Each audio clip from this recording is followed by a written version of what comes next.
Hello everyone, good morning. সবাই কেমন আছো? আশা করি সবাই খুব ভালো আছো। আমিও খুব ভালো আছি। তো আজকে হচ্ছে 25শে ডিসেম্বর, তো বাড়িতে সবার ছুটি। তোমাদের আগেই বলেছি আমাদের জয়েন্ট ফ্যামিলি। তো আজকে আমাদের ধান পেটা হবে, সেই কারণে গাদি থেকে ধান পেরে নেওয়া হচ্ছে। তো চলো তোমাদের আজকে দেখাবো, নতুন ধান আজকে আমাদের বাড়িতে উঠবে। তো সেই কারণে আমরা ঠিক করি যে সবাই যখন আজকে কাজ করছে তাহলে একসাথে আজকে সবার খাওয়া দাওয়া হবে। তো আমাদের সকাল সকাল ধান পেটা শুরু হয়ে গেছে। দেখো গ্রামের দিকে এইভাবে সব খড় থেকে ধান পিটে ধান বের করে নেওয়া হয়। তো তারপরেই শুরু হলো আমাদের এইদিকে রান্না বান্না। দেখো কুচকেগুলোকেও বসিয়ে দেওয়া হয়েছে এখানে রসুন ছাড়াতে। আজকে সবাই মিলে এক জায়গায় খাওয়াবে, ছোট একটা পিকনিকের মতো।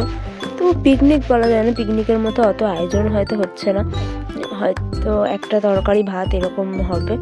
তো আয়োজন কি হোক না হোক সেটা বড় কথা নয়। তো এখানটা সবাই মিলে মিলেমিশে রান্না করা খাওয়া দাওয়া এটাই অনেক বড়। এখানে আমার দেখো দিদি শাশুড়ি বসে আছে, আর এই যে সামনে এত বড় কলা বাগানটা দেখছো, এই জায়গাটা পুরোটা আমাদের।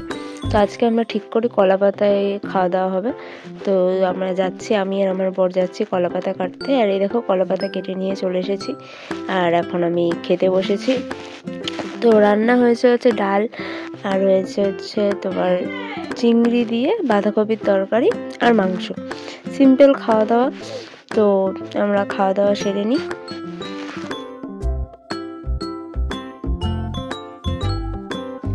তো খাওয়া দাওয়া সেরে একটু রেস্ট নিয়ে আমি আর আমার বর বেরিয়ে গিয়েছিলাম হচ্ছে একটা মন্দিরে। মন্দিরটা ঠিক হচ্ছে চারিদিকে মাঠ, আর মাঝখানে একটা ছোট্ট মন্দির রয়েছে।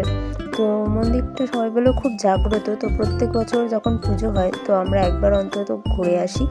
যেহেতু মন্দিরটা মাঠের মাঝখানে, তাই সেরকম লোক যায় না মন্দিরটা, কিন্তু এই পুজোর দিনে মাঠে এত লোক থাকে যে একটা মেলার মতো হয়। তো এইটা হচ্ছে আমাদের বনবী মা, খুবই জাগ্রত। বিশেষ করে যারা নিঃসন্তান দম্পতি আছে তারা এখানে মানসিক করলে নাকি অনেক সময় মানসিক পূরণ হয়। আর এই যে বাইরে ঠাকুরগুলো দেখছো, এগুলো হচ্ছে যাদের মানসিক পূরণ হয় তারা তাদের সন্তানকে নিয়ে পুজো দিয়ে যায়, আর একটা করে ঠাকুর দিয়ে যায়। তো এখানটা কীর্তন বসেছিল, কীর্তন হচ্ছিল। তো দেখো লোক দেখতে পাচ্ছ কত লোক। আর চারিদিকে দেখো তোমাদের দেখাচ্ছি পুরো জঙ্গল, চারিদিকে বাগান, আর হচ্ছে মাঝখানে মাঠের মাঝখানে এটা দেখতে অতটা খারাপ লাগছে না, কিন্তু যখন আসবে সন্ধে হয়ে যাবে তখন এটা একটা গা ছমছমে জায়গা পুরো। কারণ চারিদিকে কিচ্ছু নাই, পুরো ধুধু মাঠ, তার মাঠের মাঝখানে মন্দিরটা রয়েছে। তো এখানে কীর্তন হচ্ছিল, কীর্তনটা বেশ ভালোই হচ্ছিল। তো আমিও এখানে কিছুক্ষণ দাঁড়িয়ে কীর্তন শুনেছিলাম। তো তারপরেই আমি চলে যাই কীর্তন থেকে, কারণ এখানে সন্ধে হয়ে গেলে বাড়ি যাওয়াটা খুব প্রবলেম। তো সেই কারণে প্রচুর লোক চলে যাচ্ছিলো। তো আমরা একটু চারিদিকে দোকানপাটগুলো ঘুরে দেখে আমি ফুচকা খেয়েছিলাম আর একটা লকেট কিনেছিলাম। লকেটটা তোমাদের বাড়ি গিয়ে দেখাবো। তো দেখো আজকের ভিডিও কেমন লাগলো অবশ্যই কমেন্ট করে জানিও। দেখাবো অন্য কোনো ভিডিওতে। আজকের মতো টাটা।